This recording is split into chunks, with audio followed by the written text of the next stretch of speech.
The NSUN COVID-19 Fund. nsun.org.uk/NSUN-COVID-19-Fund. In April 2020, the National Survivor User Network, NSUN, launched a fund to support community-led and user-led groups and organisations making a difference to the mental health of others in their community across England during COVID-19. Here are some of the projects we funded in their own words. SM Talking Circles. The SM stands for selective mutism. We're a group of adults who have a history, probably stemming back to childhood, of a condition called selective mutism, which we would probably say is akin to a phobia of speaking. But for all of our members, it has gone on to lead to a lot of mental distress because it's always been unrecognised. We've always been told that we're shy or that we're choosing not to speak. So I set the group up around 4 years ago through my own mental distress, knowing that I wanted to join a peer group. Grant activities. The whole process of actually completing the application form is a really great way for our group to have reflected on where we've actually got to so far and actually what we have been doing in lockdown, like how we responded.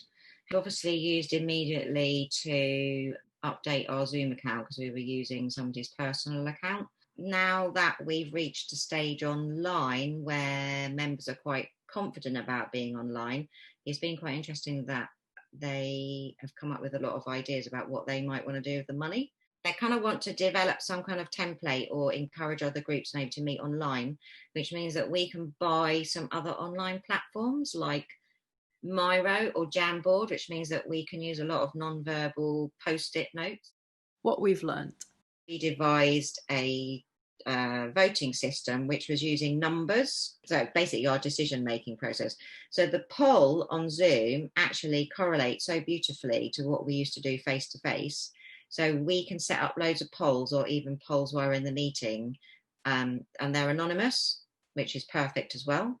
Feels like every group session that we have, we find something new emerges. There's been quite a lot of interaction from group members of like making suggestions of what they've used online with their friends and families or other things for like icebreakers or just to have a bit of fun or just some kind of like social interaction game. So there seems to be more than there was in the face-to-face group actually of this kind of shared responsibility and people building up more confidence about maybe hosting something online or running one of the activities online. We have spoken about creating some subgroups online to develop some other resources like selective mutism resources for adults and maybe an online event. The NSUN COVID-19 Fund was part of a larger fund made available by the Department of Health and Social Care and managed by Mind. The NSUN COVID-19 Fund was entirely managed by NSUN. For more information on SM Talking Circles, you can email info@smtalkingcircles.org.uk. www.nsun.org.uk